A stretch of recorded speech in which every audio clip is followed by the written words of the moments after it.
आज हम पढ़ाएंगे विशेषण। कल सर्वनाम खत्म कर दिए थे, ठीक है।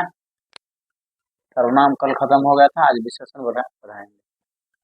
देखिए, विशेषण क्या है? विशेषण विशेषता बताने, जो किसी भी चीज का जो विशेषता बताते हैं उसको विशेषण कहते हैं। इसमें विशेषण जो है, विशेषण इसमें संज्ञा या सर्वनाम की विशेषता बताती है। संज्ञा या सर्वनाम की विशेषता बताने वाले शब्द को क्या कहते हैं? विशेषण कहते हैं।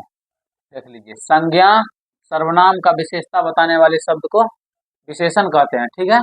जैसे मान लीजिए ये मोहन काला है, ठीक है। मोहन काला है, तब मोहन काला है, ये जो मोहन है क्या है? संज्ञा है, ठीक है। मोहन संज्ञा है। संज्ञा क्या बता रहे? संज्ञा की विशेषता क्या बता रहे कि मोहन काला है, तो ये काला जो हो गया ये विशेषण हो गया। ऐसे ही सीता सुंदर है, तो सीता संज्ञा है, सीता ये सुंदर है, ये सुंदर विशेषण है, ठीक है। ऐसे लिख देता वह, यहाँ सीता की जगह यदि वह रहता, वह सुंदर है, तो ये जो वह है वो हो गया सर्वनाम, लेकिन ये हो गया विशेषण। तो समझ गए, संज्ञा या सर्वनाम की विशेषता बताने वाले शब्द को विशेषण कहते हैं, ठीक है। विशेषण में कोई दिक्कत नहीं है। संज्ञा या सर्वनाम की विशेषता बताने वाले शब्द को विशेषण कहते हैं। अब आइए, विशेषण तो हो गया, ठीक है। अब है विशेष्य। ये हो गया विशेषण, ये हो गया विशेष्य। विशेष क्या है? विशेष विशेषण जिस शब्द की विशेषता बताती हो। ये जैसे ये विशेषण है ना, संज्ञा और सर्वनाम की विशेषता बताती है। विशेषण जिस शब्द की विशेषता बताती है उसे विशेष्य कहते हैं। अब देखिए, विशेषण किसकी विशेषता बताती है? संज्ञा और सर्वनाम की, ठीक है। तो संज्ञा और सर्वनाम क्या हो गया? विशेष हो गया। यानी कि जैसे यहाँ लिखिए मोहन काला है, तो ये जो काला है विशेषण हो गया। विशेषण किसकी विशेषता बताता है? मोहन का, तो ये जो मोहन हो गया ये हो गया विशेष, ठीक है, विशेष। ऐसे ही राम काला है, तो राम जो हो गया विशेष से हो गया, ये हो गया विशेषण, ये हो गया विशेष। ऐसे वह सुंदर है, तो ये जो सुंदर है ये हो गया विशेषण, और ये जो वह है ये हो गया विशेष, ठीक है। इसमें कोई दिक्कत नहीं है। अब देखिए, विशेषण समझ गए, विशेष समझ गए, इसके बाद है प्रविशेषण। जैसे होता है ना बाप दादा परदादा, तो ये बाप दादा ये परदादा है, ठीक है। विशेष प्रविशेषण, इसमें क्या है? विशेषण की विशेषता बताने वाले शब्द को, विशेषण की विशेषता बताने वाले शब्द को प्रविशेषण कहते हैं। अब देखिए, इसमें तो संज्ञा और सर्वनाम को विशेषता बताने वाले शब्द को विशेषण कहते थे, और विशेषण जिस शब्द की विशेषता बताते थे, ठीक है, इसका और इसका विशेषता बताने वाले संज्ञा और सर्वनाम की विशेषता जो बताते हैं उसको क्या कहते हैं? विशेष्य। लेकिन यहाँ क्या क्या है? प्रविशेषण, यानी कि विशेषण की विशेषता बताने वाले विशेषण। इसमें देखिए राम बहुत काला है, ठीक है, लिखा है ना राम बहुत काला है, तो इसमें ये जो काला है क्या है? विशेषण है। ये जो राम है क्या है? विशेष्य है। ये राम विशेष्य है, ये विशेषण है। तो ये विशेषण की विशेषता, ये जो काला है, काला की विशेषता क्या बताता है कि यानी बहुत है। विशेषण की विशेषता, ये जो विशेषण है इसका विशेषता क्या बताता है कि राम बहुत काला है, ठीक है। ऐसे ही अमरूद थोड़ा खट्टा है, तो ये जो खट्टा विशेषण है, इसको इस विशेषण को विशेषता बताता है ना कि थोड़ा खट्टा है, ज्यादा खट्टा नहीं है। तो ये हो गया अपना समझ गए, विशेषण समझ गए, विशेष समझ गए, प्रविशेषण समझ गए, ठीक है। ये तीनों तो समझ गए। अब चलिए, अब अपना समझते हैं कि विशेषण के चार प्रकार। विशेषण के कितने प्रकार होते हैं? विशेषण के चार प्रकार होते हैं, ठीक है। गुणवाचक, परिमाणवाचक, संख्यावाचक और सर्वनामिक, ठीक है। अब पहले हम समझेंगे गुणवाचक, ठीक है, फिर परिमाणवाचक, उसके बाद संख्यावाचक, उसके बाद सर्वनामिक, ठीक है। अब देखिए, ये जो गुणवाचक है ये कैसा लग रहा है? इसमें गुण जो है, गुण मतलब जो विशेषण है गुणवाचक विशेषण, इसमें गुण पता चलना चाहिए।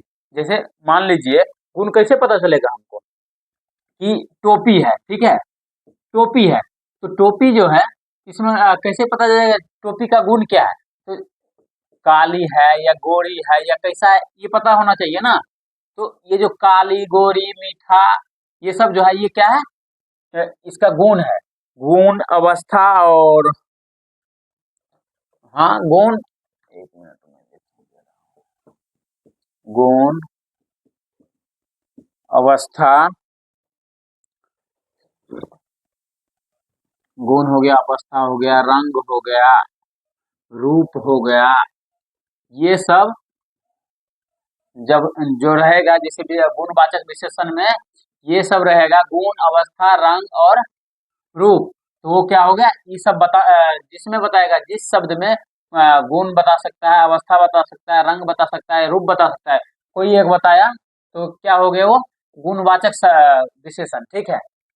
अब देखिए परिमाणवाचक विशेषण, परिमाणवाचक और संख्यावाचक, ये दोनों देखिए, एक समझिएगा दूसरा समझ जाइएगा।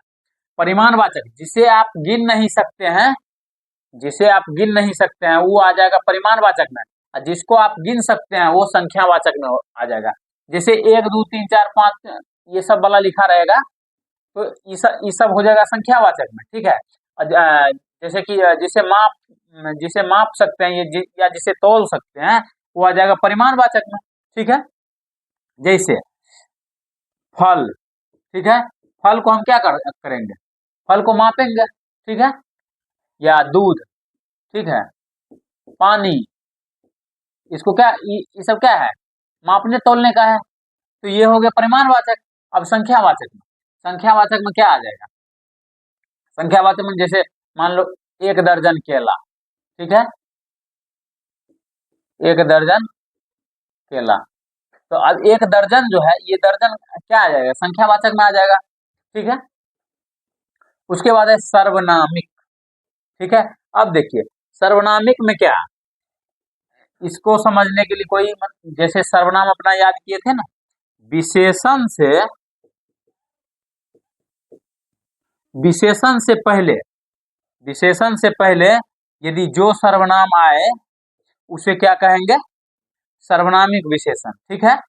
सर्वनामिक विशेषण जैसे मान लीजिए ऐसे हम लिख सकते हैं कि राम कोई पुस्तक लाया। ठीक है। अब देखिए ये जो है पुस्तक, पुस्तक के शायद ये जो पुस्तक हो गया, पुस्तक लाया, इसको तो हम मान सकते हैं ना कि विशेषण है।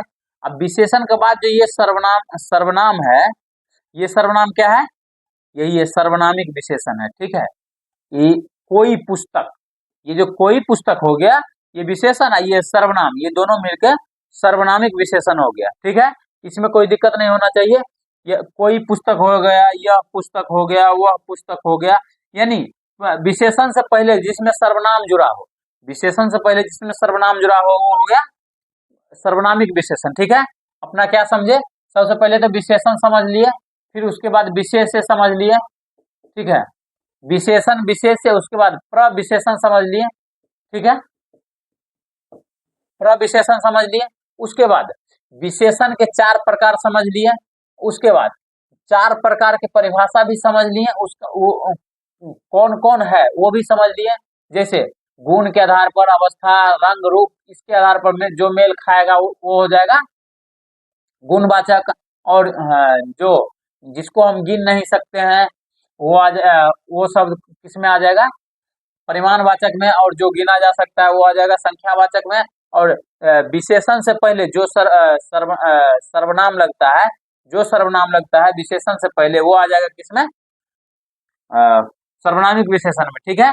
चारों के चारों अपना समझ गए।